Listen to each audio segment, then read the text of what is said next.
Why does it seem like Gen Z people have more common sense when it comes to parenting with technology than millennial people do? Because when we say we're worried about becoming iPad parents, we're not talking about the safety of the internet, which I know is a hot topic of debate in the news right now. We're more referring to the deeply concerning behavior we're seeing from Gen Alpha, which is the generation that millennials and Gen Xers are currently raising. And I want to give my perspective today as a Gen Z who's almost like a cusper millennial Gen Zer, because I've seen both sides of this argument. Yes, she is referring to articles like this where I've been featured in and they did me dirty with the photo. First of all, I pretty much agree with all of her arguments, but one of her main arguments is that she knows that Gen Z is well aware that kids will get around parental controls on apps and screens because we did it. Millennials didn't have as many of those, so they don't know how easy it is for kids to figure that out. While I agree with that statement, I'm also not naive enough to think that if I don't give my kid an iPad or a cell phone, they're not going to figure out a way to access that stuff anyways. I remember at one point in middle school, my sister literally bought a burner cell phone off of the neighbor kid behind my mother's orders and back, so they're going to figure out a way to access this stuff.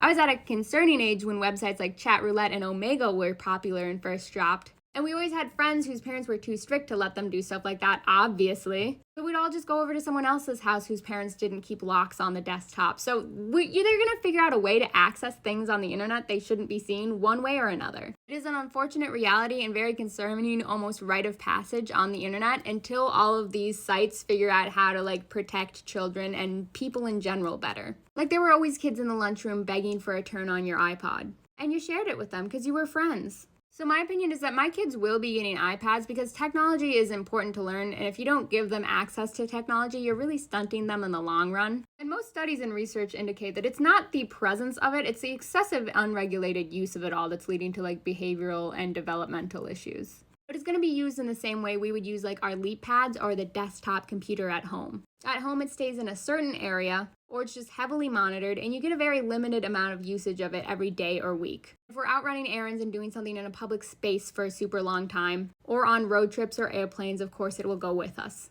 But I do really like this creator's concept of having flip phones or phones that don't have access for the internet. Maybe when they're in middle school and start doing sports or something. I haven't thought that far ahead.